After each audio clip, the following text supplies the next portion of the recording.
ជំរាបសួរថ្ងៃនេះខ្ញុំមកបង្ហាញប្លង់ទេវតាដែលខាងខ្ញុំបានគូហើយនេះជារូបរាងដីរបស់គាត់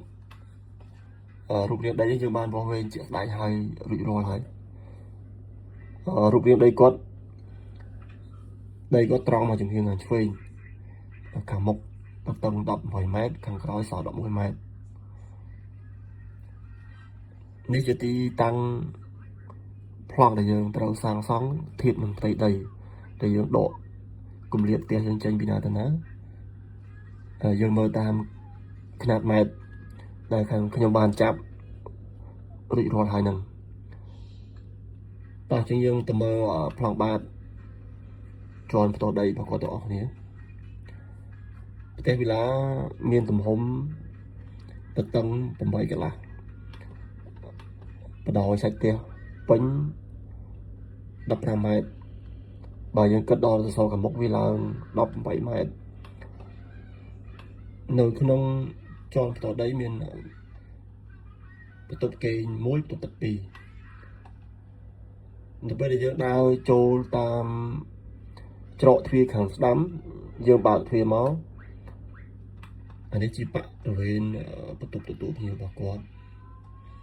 បន្ទាប់មកចនាកោងយើងនៅចំពាក់ក្តារផ្ទះទល់មុខចនាកោងយើងមានបន្ទប់គេង1មានច្រកទ្វារចេញនៅខាងឆ្វេងដែលយើងអាចចេញទៅខាងក្រោយបាននៅក្នុងបន្ទប់គេងនោះវាមានបន្ទប់ទឹកមួយដែរមានកន្លែងដាក់ទូកៅអៅមានតុយើងដាក់សម្ភារៈអីបានបន្ទាប់ចេញពីបន្ទប់នោះមកយើងចូលខាងក្រោយវាមានបរិវេណផ្ទះបាយមានចក្រានបាយរាងអក្សរ L នៅខាងឆ្វេងហើយមានកន្លែងដាក់ទូទឹកកកអានេះបន្ទប់ទឹករួមបន្ទប់ទឹកទួលភ្ញៀវអានេះកន្លែងទឹកហូបបាយគាត់កន្លែងនេះទ្វារយើងច្រកចេញទៅខាងក្រោយដូច្នេះប្លង់បាតជាន់ផ្ទៃដីຂະຫນາດម៉ែត្រវាខ្ញុំបានចាប់រួចរាល់អស់ហើយទាំងទំហំសសរទំហំទ្វារទំហំប្រួយអីប្លង់ហ្នឹងគឺយើងចាប់លម្អិតព្រួយគាត់យកប្លង់ហ្នឹងទៅសាងសង់អញ្ចឹងយើងគូប្លង់បាតហ្នឹងចាប់ຂະຫນາດម៉ែត្រលម្អិតរួចរាល់អស់ហើយដើម្បីឲ្យជាងគាត់មើលតាមហ្នឹងបន្ទាប់ពីយើងមើលប្លង់បាតជាន់ផ្ទៃដីរួចរាល់ហើយយើងមកមើលប្លង់ជាន់ទី1ម្ដងនៅពេលដែលយើងឡើងចរាចរណ៍កោងជាន់ផ្ទៃដីនេះដោយសារតម្រូវការរបស់គាត់នៅលើបរិវេណបន្ទប់ទូនេះគាត់ចង់បានលំហលើបន្ទប់ទូនេះហើយបដោយចរាចរណ៍អញ្ចឹងកន្លែងគូខ្វែងនេះកន្លែងនេះគឺអត់មានប្លង់សេទេអញ្ចឹងពេលយើងឡើងចរាចរណ៍មកនេះអានេះគឺជាវេរំដាក្នុងផ្ទះយើងអាចដាក់ប្រកាន់ដៃដៃស្មុតបានភ្ជាប់ជាមួយនឹងចរាចរណ៍កោងពេលយើងដើរមកខាងមុខវាមានវេរំដាមូលនៅខាងមុខ2ដល់ពេលយើងចេញទៅខាងក្រោយមានបន្ទប់គេង2បន្ទប់ទឹក2ដូចគ្នាអញ្ចឹងຂະຫນາດម៉ែត្រខ្ញុំបានចាប់រួចរាល់អស់ហើយបងប្អូនអាចមើលតាមនឹងបានបន្ទប់នៅខាងមុខនេះអានេះគឺជាបន្ទប់នៃគ្រួសារនៅពេលដែលយើងចូលតាមមាត់ទ្វារបន្ទប់នៃគ្រួសារពេលយើងបើកទ្វារចូលមកគាត់តម្រូវឲ្យកន្លែងនេះជាកន្លែងបន្ទប់ដាក់ទូកៅអៅគាត់បន្ទប់ដាក់ទូកៅអៅនៃគ្រួសារបន្ទាប់មកអានេះមាត់ទ្វារចូលបន្ទប់ទឹកអញ្ចឹងនៅក្នុងបន្ទប់ទឹករបស់គាត់នេះមានអាងដេកត្រាំទឹកចំពោះបន្ទប់ទឹកគាត់ពិសេសដោយសារគាត់ធ្វើកញ្ចក់វែងហើយយើងដាក់វាលូនវាបាំងនៅក្នុងបន្ទប់ទឹកពេលណាយើងចង់មើលទេសភាពបន្ទប់ទឹកអីយើងអាចបើកវាលូនមើលចេញក្រៅបានកន្លែងនេះគឺជាវេរំដាបឆោតទេគឺយើងដាក់ធ្វើយកម៉ូតដូចនៅក្នុងរូបភាពដែលខ្ញុំបានបង្ហាញអញ្ចឹងអានេះបន្ទប់ដេកមេគ្រួសារនេះយើងចូលតាមច្រកទ្វារមកអញ្ចឹងបន្ទប់ដេកមេគ្រួសារធំទូលាយហើយមានវេរំដាយើងអាចឈរមកខាងក្រៅបានដូច្នេះសរុបមកវិញជាន់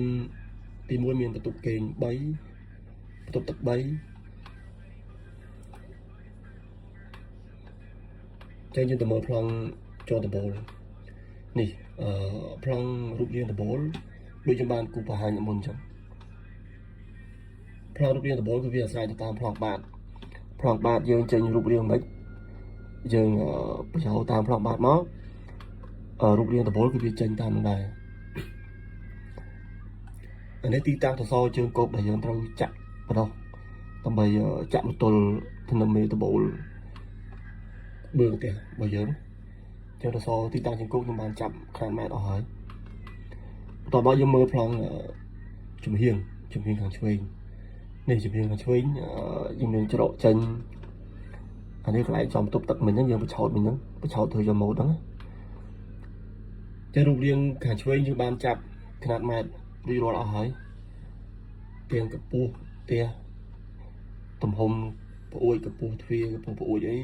យើងមានចាប់អស់ហើយបន្ទាប់មកយើងមើលប្លង់ខាងស្ដាំប្លង់មកពីខាងស្ដាំកន្លែងនេះចំចរកោងយើងបង្ហូរកញ្ចក់វែងដើម្បីយកពន្លឺចូលនៅក្នុងផ្ទះតាមចរកោងហ្នឹងចឹងប្លង់ពីខាងស្ដាំខុសនេះដល់កន្លែងនេះកញ្ចក់ចរទេចឹងខ្នាតម៉ែត្រអីយើងបានចាប់រួចរាល់អស់ហើយបន្ទាប់មកប្លង់មកពីខាងមុខនេះរូបរាងខាងមុខនេះយើងបានចាប់ខ្នាតម៉ែត្ររួចរាល់អស់ហើយ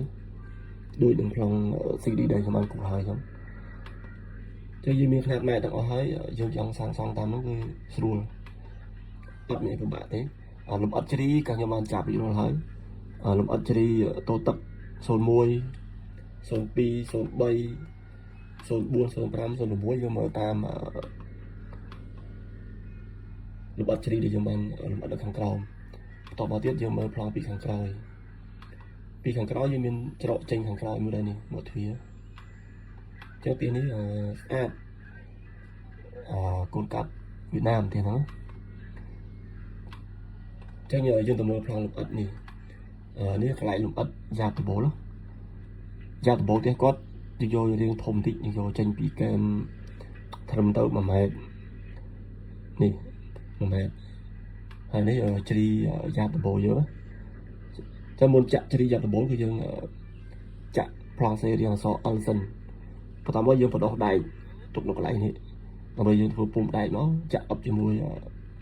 អញ្ចឹងបេតុងដែលយើងបានបដោះហើយហ្នឹងអញ្ចឹងលំអិតយ៉ាប់ដំបូលមានតែប៉ុណ្្នឹងទេបន្ទាប់មកអានេះជ្រីយើងមើលតាមលំអិតជ្រី01 02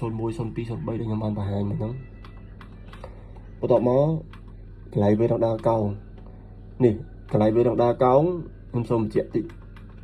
មើលលើតិច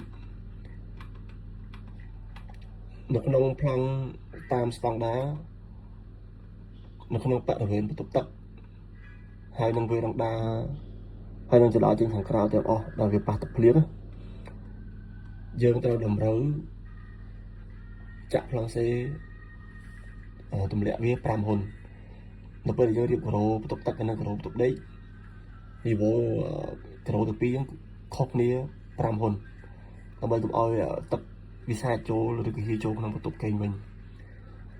ចដាខាងក្រៅវាដូចគ្នាដូច្នេះយើងទៅមើលអាវារំដាកោងនេះចឹងវារំដាកោងដែលយើងមើលជ្រីយើង6 ទឹកកន្លះកម្ពស់ជ្រីអានេះកន្លែងយើងបិទនៅខាងក្រោមទេកន្លែងរូបរាងក្បាច់ផ្កាលពៅចាប់ទៅវិញយើងទៅមើលប្លង់លំអិតវានេះលំអិតវារំដាកោងនេះប្លង់សេយើងចាក់មកទឹក2ហើយយើងនីវ៉ូវាខុសគ្នាជាមួយផ្ទះ5ហ៊ុន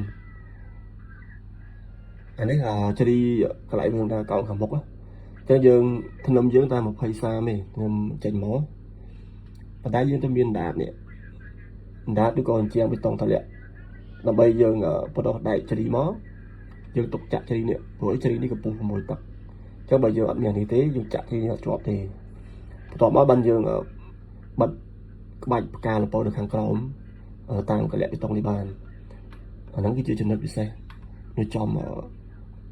វារំដាកោងហើយនឹងកន្លែងបន្ទប់ទឹកហើយមួយទៀតប្លង់លំអិត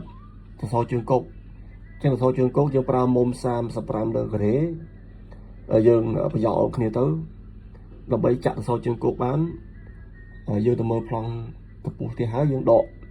235គឺស្មើនឹងខ្នងធ្នឹមឧទាហរណ៍នេះឧទាហរណ៍ខ្ញុំចាប់កម្ពស់ទៅវា37 46អានេះកម្ពស់ក្បឿងតែយើងដក235មកយើងចាក់ខ្នងធ្នឹមកម្ពស់ប៉ុណ្ណឹងអានេះដូចគ្នា21.1យើងដក235មកគឺយើងឃើញនីវ៉ូខ្នងធ្នឹមដូចគ្នាអញ្ចឹងខ្ញុំអត់តែមួយទេគឺវាត្រូវទាំងអស់ហ្នឹងចាំបើសិនជាបងប្អូនពេញចិត្តຂະຫນາດម៉ែត្រនិងទំហំទាំងហ្នឹងអាចមើលតាមប្លង់ខ្ញុំបានបង្ហាញបានបើសិនជាបងប្អូនចូលចិត្តចង់តាមដានការងារប្លង់និងការងារសាងសង់ពីខាងខ្ញុំអាចជួយ Subscribe YouTube ខ្ញុំម្នាក់មួយមកដើម្បីមានប្លង់ឬក៏វីដេអូសាងសង់បន្ទាប់ខ្ញុំនឹងបង្ហោះបន្តដើម្បីបានមើលជាបន្តបាទសូមអរគុណ